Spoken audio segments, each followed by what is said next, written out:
कि भूप सहे सतस ये कहे पारा।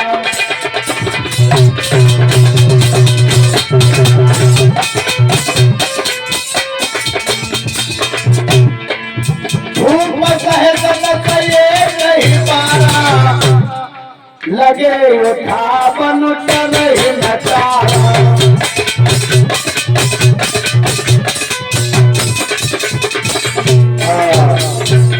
भूप सहे सतस एक 12, लगे उठावन तरह नचारा। सहस कहते 1000 के लिए 10 मानी, 10,000 राजाओं ने एक बार धनुष को उठाया। कुछ लोगों का मानना है ये नहीं, चौपाई कुछ और भी कहती है। कुछ शास्त्री लोगों ने, हमारे बंद वर्ग जो बराबर के हैं, नए बच्चे हैं, उन्होंने कुछ ने इसका अर्थ दिया है। क्या दिया है परीक्षित महाराज? एक 12 कहते हैं दिन के लिए, एक दिन में 10,000 राजाओं ने धनुष तोड़ा लेकिन नहीं टूट पाया। यहाँ भी शंका है।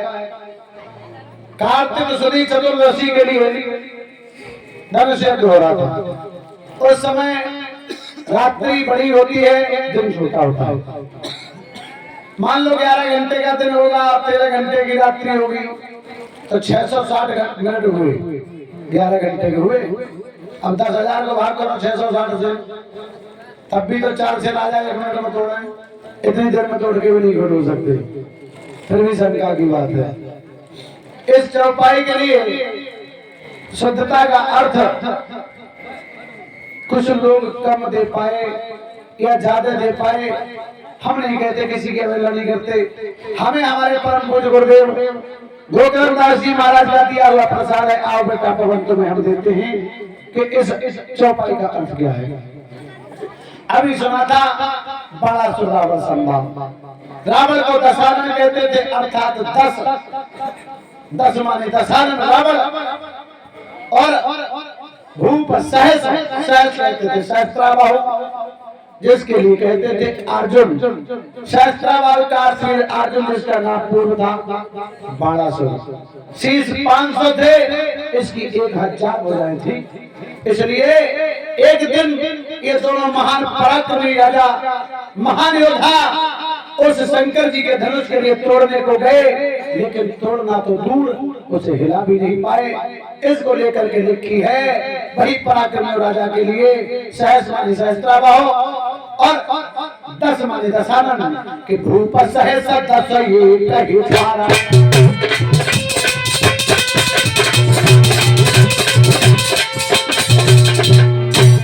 भूप सहस 10 ये कही पारा। बार का मतलब एक बार में, बार मतलब दिन वो हो सकता है या एक साथ ही हो सकता है। भूप सहस 10 ये कहे पारा, और लगे उठावन तरह नचारा।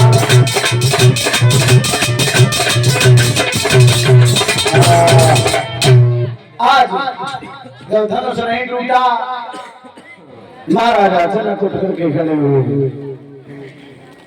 अफसोस भरा वासो है, कहने लगे दीप दीप के राजाओं, हम किसको बलशाली माने? कोई भी योद्धा इस धनुष को नहीं गिरा सका, तोड़ नहीं सका, छोड़ करके आश्रा प्रस्थान कर जाओ। हमें दुख भगवान ने दिया है। और बोल रहे हैं लोग कि आसरा छोड़ प्रस्थान करो,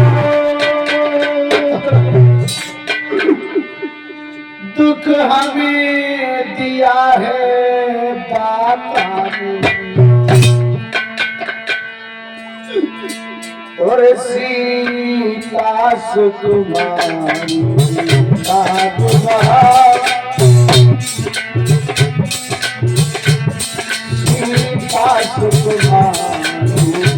सुकुमारी लिखा ही नहीं अभी।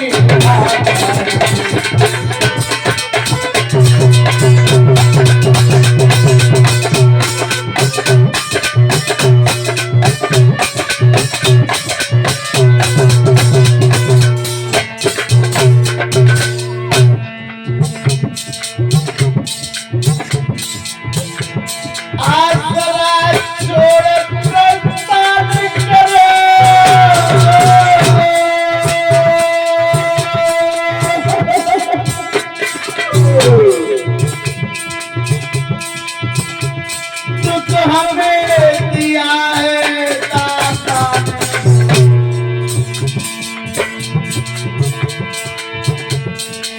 मारी का दिवाली चाहिए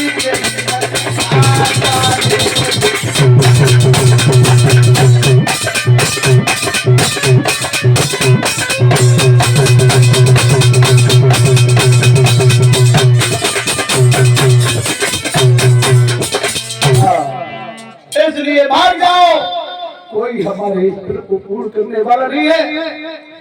जब इतना सुना उठ करके सूरजवंशी भगवान राम के लग भ्राता से अवतारी लक्ष्मण जी खड़े हुए।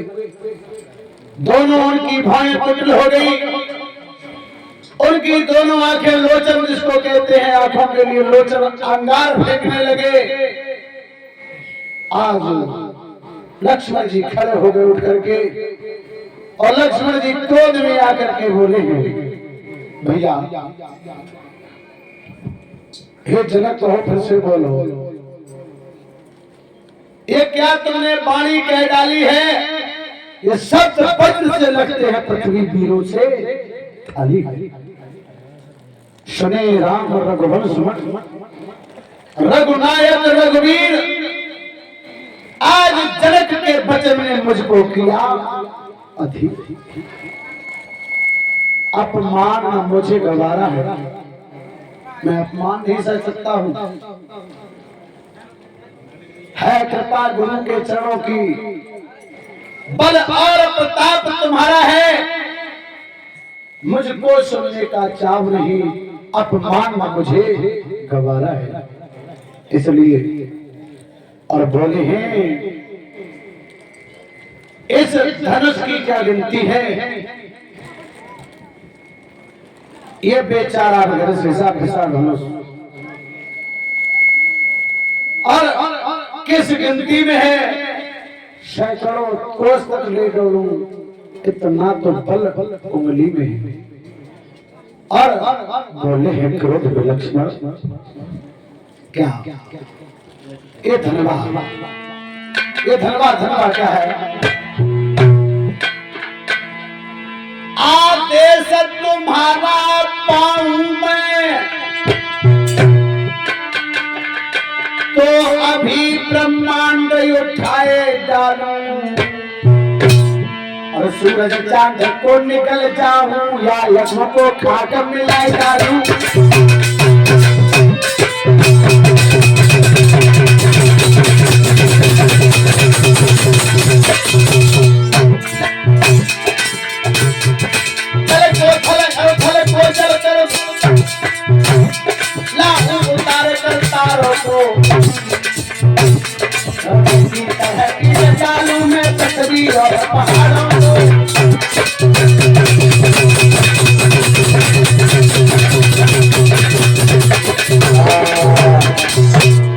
जब इतना सुना, राम ने संकेत में बिठा दिया है लक्ष्मण के लिए।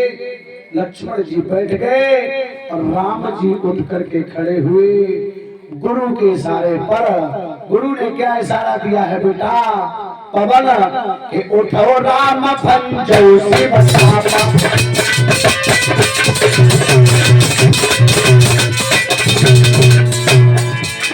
उठो राम भंजो शिव सामा, और मेटो जाए जनक करुणा।